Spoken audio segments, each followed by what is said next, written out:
Kasi if ang target mo is, makabenta ka ng product na yun, but you don't have the empathy na matulungan sila sa talagang pinaka-problem nila, wa- for me, walang kwenta yung product mo.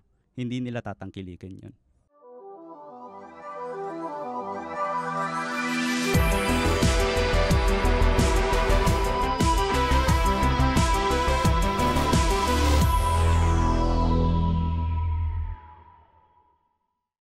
Alright, welcome back to another episode of Kakam Computer, where tech meets wit and wisdom. And in today's episode, pag-uusapan natin yung technical product managers. And I wanna ask yung mga kasama ko dito, ano ba yung ginagawa ng isang product manager or let's say technical product manager? Ano? Sige, next. Sige. Yeah, Pinasagad. I've been in BPO companies before. And of course, meron din dun mga clients na meron silang product talaga. So, those people na nag-handle ng like yung branding ng function ng product nila, ano ba sila, feasible ba sa market or ano, sila yung tumitingin nun. And sila rin yung nagmamanage ng mga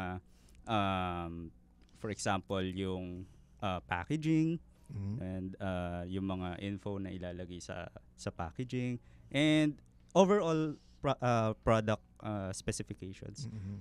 Alam dapat nila. Okay. So sila lahat ng nalalaman nila kailangan nila din i-disseminate sa mga designers, sa mga developers and all, para mag-work together. So, parang sila yung nagde-decide kung ano yung features na meron, sila ano yung mga ano. Most likely, but with the tawag dito, guidance of the client din. Okay. So, so merong product manager, meron ding project manager. Same lang ba 'yon or ano yung difference ng dalawa? Sige, RG. A project manager? Ako kasi I am like a lead designer for GitHub Philippines, so I lead a couple of designers, especially when we deliver something about our pub mats, our swags, or whether what we call them like our merchandise.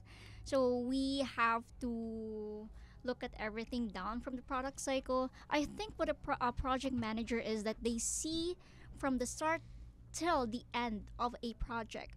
So a project might have like little products in them. So like a product manager specifically manages like a certain part of the products, a certain part of the feature, something like that. So I think that's the difference between a project manager and a product manager. Sometimes a project manager would hold a couple of projects, while a product manager might hold like a single specific feature, right? So I think that's a huge difference between them. All right. And so we have technical product managers, no? So again, they're in charge of what specifications is in the product and so on. So in terms of software teams, importante ba na technical din or may alam din sa pagko-code yung isang product manager? Not necessarily, no? Kasi I've been working with multiple startups na for the past, 10 years. And I've also involved in product development. And most of the product managers are the CEO themselves ng mga startup. And then they don't know any technical things, but they have the idea, the bird's eye view, the vision. They have the the $1 million, quote unquote $1 million idea about dun sa product. And then no, they don't have any technical skills or any coding background, pero yun nga, they are the ones who directing the flow of the product itself and what they think will work sa market. Pero most of the times, based on my experience, no, the idea itself is not going to validate itself.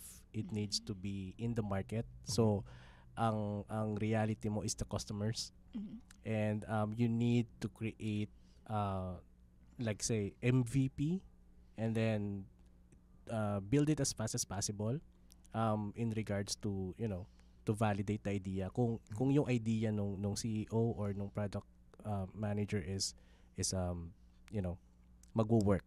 So to answer the question, no, they don't have any technical knowledge regarding the But the they communicate with stakeholders din, 'di ba? Yung like you said, to test if may product market fit yung in regards to stakeholders, actually kasi yun usually yung mali or not good practice ng mga startups is they are not releasing the product as early as possible. So, nag-develop na sila ng 1 year. Let's say, for example, kasama ako sa development ng product. Nag-develop na kami ng 1 year. Nabuild na namin yung product. And then, nung nirelease namin, walang market. Walang customers. So, yun yung mali na ginagawa ng mga startups, ng mga CEO na, I have a bright idea. I-build natin ito. Kailangan, meron na tong feature na to, meron na to. Para pag punta sa customers, ma-appreciate nila. But that's the hindi yun yung reality. So my advice is develop the product as fast as possible. Let's say 3 weeks. 3 weeks lang. And then gawa ka ng MVP and then release it into the customers. Tapos doon ma-validate yung product. Right.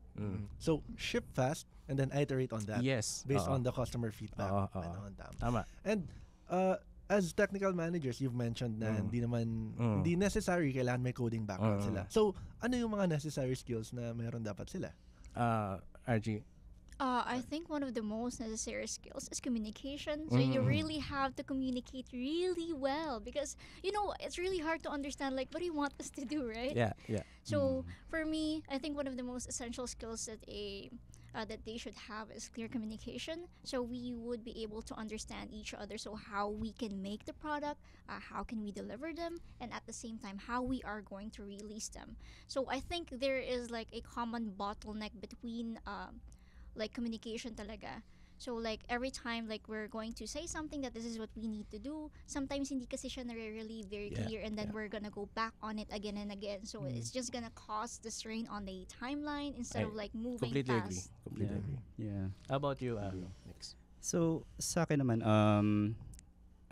kasi meron akong product na ginawa before. So medyo nare-relate ko yung sarili ko into product manager. The story is ikakasal ako 2 months na lang before ng kasal ko and wala pa kaming invitation. Ang ginawa ko to systemize my guest. Gumawa ako ng online invitation na ang goal is to, of course, that is pandemic. That's way back 2022. Pandemic siya. So, hindi kami makapag-print ng mga invitation. Alright. Ang ginawa ko is online invitation. And since ginawa ko rin siya from WordPress, gusto ko na na-validate din yung mga guests. Kung sino lang inilagay ko na guest doon sa system, sila lang dapat yung nakakapasok. And then yung nila yung sagot nila yes or no. So ako skill na kailangan ng isang product manager is empathy. Empathy sa client nila or sa customer or na sa target nila, sa users nila. Kasi if ang target mo is makabenta ka ng product na yun, but you don't have the empathy na matulungan sila sa talagang pinaka-problem nila, for me, walang kwenta yung product mo. Hindi nila tatangkilikin yun. Okay. I think kasi yung purpose ng product is either to solve a problem or to entertain. So that's the biggest two purpose of the product. Right. If yung product is hindi nag-away ng ganon, I mean, it will be failed. Right. Yeah. Yeah. And with that said, we'd like to thank our sponsor for today's podcast, PC Rift, your one-stop shop for affordable, quality pre-built computers. Looking for a powerful, reliable PC without breaking the bank? Look no further. At PC Rift, we offer top-tier pre-built computers designed to meet your needs, whether you're gaming, working, or everything in between. High performance, affordable prices, built to last with warranty. Visit our Facebook page and unlock the power of your next PC.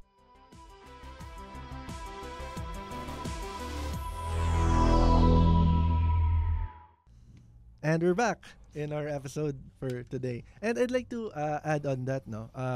Sabi nga ni Nix na gumawa siya ng wedding website.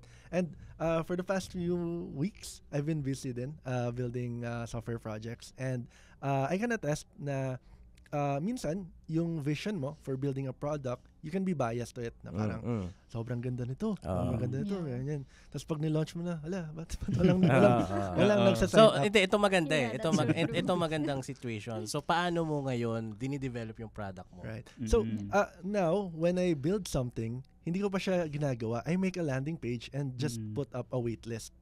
So, just to test na if people are really interested in that product. So, if I see na wala namang interest, hindi na ako mag-e-effort na i-build siya. And if I see na may interest naman, edi push ko na siya. So, I'll go for it. Yeah. And this last few weeks lang, gumawa ko ng parang certification, online certification platform. Wala, free side project ko lang. And then, I just released an MVP. And then, there were like hundreds of users na. Like mga 150 users on the first week. Ganun. And sabi ko, ayos to . And then, I decided to put up a paywall on it. And I found out na users were willing to pay. Na may nagbabayad talaga. So do you think na-validate yung Oo, idea na-validate mo? yung idea ko. And in-scrap ko na yung ibang side ideas ko. Kasi yung feeling ko na itong idea na to, this would work, hindi pala. And yung parang, okay, side lang. Yun pala yung nag-hit sa mga Kasi you never know talaga hanggat hindi mo nire-release sa customers. Yeah, true. that's true. Oo. That's true. Oo. At saka malaki din yung part ng market research before you tawag dito, deploy Actually, your product. even you have market research, tapos sa tingin mo, ay, swak fit talaga yung product ko doon sa market, but then, walang pumapansin kahit nag-ads ka na. Ano idadagdag mo doon, RJ? Yeah, I think one of the most important thing is tapping into the fundamental of human desire. So especially as a project manager, yung sabi nga ni Sir Nick kanina is like yung empathy. So empathy is real. I'm sure that Instagram is very famous, right? We all use it. So the reason why like Instagram is has a lot of users right now because not only that it's just beautiful, it became really relatable talaga. So Instagram is tapping into that like fundamental needs for the human desire, like what do we like.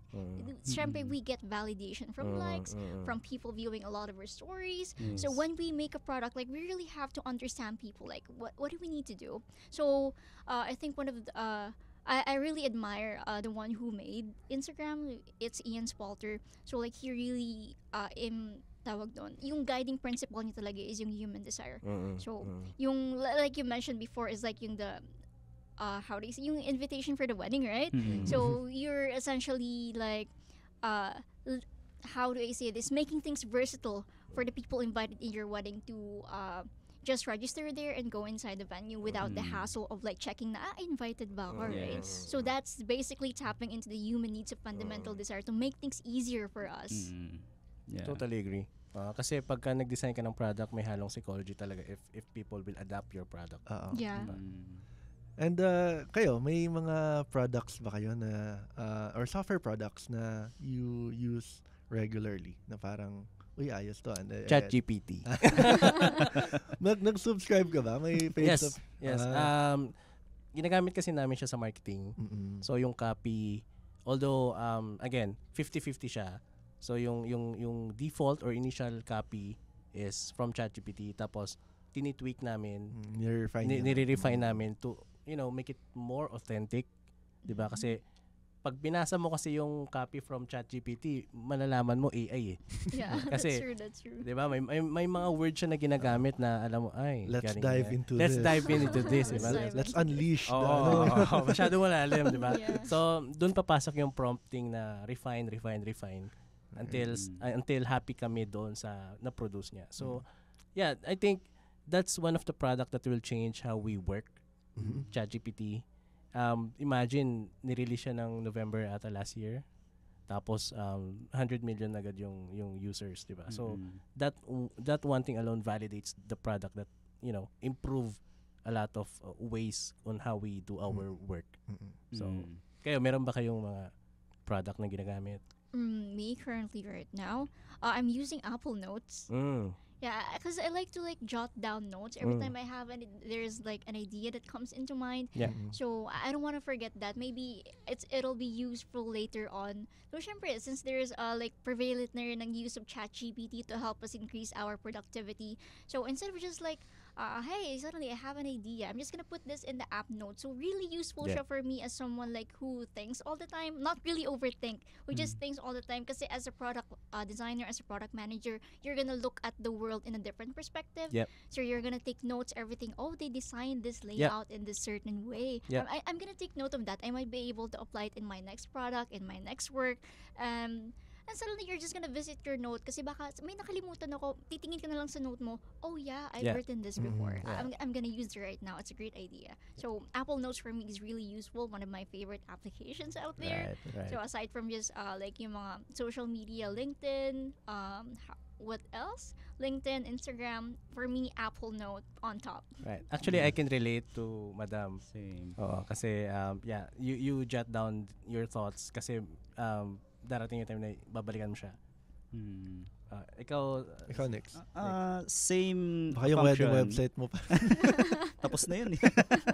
Pero ako right now mas gamit ko bukod sa ChatGPT of course. Mas gamit ko is Notion. Notion serves as my second brain. Lalong-lalo na kapag katulad niyan may naisip tayong idea, gusto kong i-note agad. Not just in my kasi may built-in app naman tayo sa mga phone na pero Notion talaga kahit saan ko dalhin, kahit naka-laptop ako. Yeah, organized. That's really Maganda true. siya. So yun, Notion. Nice.